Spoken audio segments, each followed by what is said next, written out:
स्वागत हो हमारे चैनल मिशन एजुकेशन स्टोरी को लाइक सब्सक्राइब जरूर करें। Educational story. एक लड़का निराश था और हिम्मत हार चुका था, तभी एक संत ने उसे समझाया निराशा से कैसे बचना चाहिए। कोरोना महामारी की वजह से पिछले 2.5 साल में काफी लोगों का जीवन पूरी तरह बदल गया है। बहुत से लोगों के अपने घर परिवार के लोग कोरोना की वजह से इस दुनिया में नहीं हैं। कुछ लोगों की नौकरी नहीं रही, किसी का व्यापार खत्म हो गया। अब धीरे धीरे हालात सामान्य हो रहे हैं, लेकिन फिर काफी लोग निराशा का सामना कर रहे हैं। निराशा से कैसे बच सकते हैं, इस संबंध में एक लोक कथा प्रचलित है। कथा में एक लड़का हिम्मत हार गया था और अपने जीवन से ही निराश हो गया था। वह आत्महत्या करना चाहता था, लेकिन तभी उसे एक संत मिले और संत ने उस लड़के की सोच बदल दी। जानिए ये कहानी।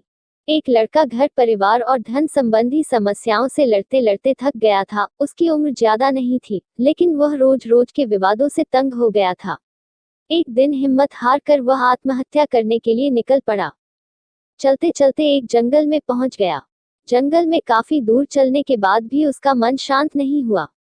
जंगल बहुत ही घना था, वहां जंगली जानवरों का भी खतरा था। तभी उसे एक छोटी सी झोपड़ी दिखाई दी। लड़के ने सोचा कि इस घने जंगल में झोपड़ी बनाकर कौन रह रहा है। अपनी जिज्ञासा शांत करने के लिए वह लड़का झोपड़ी की ओर बढ़ने लगा। झोपड़ी के पास पहुंचा तो उसे एक संत दिखाई दिए। संत ध्यान की मुद्रा में बैठे थे और उनके चेहरे पर शांति और प्रसन्नता दिखाई दे रही थी। लड़का संत के पास ही बैठ गया। संत ने लड़के को देखा तो उसका परिचय पूछा।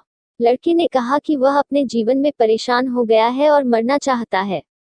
इसीलिए इस जंगल में आया हूं ताकि किसी तरह से मैं अपना जीवन खत्म कर सकूं। संत ने लड़के की बातें सुनी और समझ गए कि कम उम्र में मिले तनाव के कारण ये बहुत ज्यादा निराश हो गया है। उन्होंने लड़के से कहा कि तुम्हें निराशा से बचना चाहिए। समस्याएं तो आती जाती रहेंगी, समय एक सा नहीं रहता है। संत ने लड़के को समझाने के लिए एक कथा सुनानी शुरू की। संत बोले, एक छोटे बच्चे ने एक दिन अपने घर में बांस का और एक कैक्टस का पौधा अपने घर के आंगन में लगाया।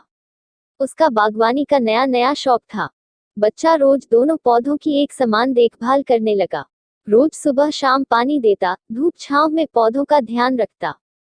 काफी समय बीतने के बाद कैक्टस का पौधा तो पनप गया, लेकिन बांस का पौधे में कोई बदलाव नहीं दिख रहा था। बच्चा सोचता था कि कैक्टस को पनप रहा है, लेकिन ये बांस के पौधे को क्या हो गया है। बच्चा रोज ये बात सोचता, लेकिन वह निराश नहीं हुआ और रोज दोनों की पौधों की देखभाल करता रहा। थोड़ा और समय निकल गया, लेकिन कैक्टस की तुलना में बांस का पौधे में संतोषजनक प्रगति नहीं दिख रही थी। बच्चा अपने मेहनत में लगा रहा।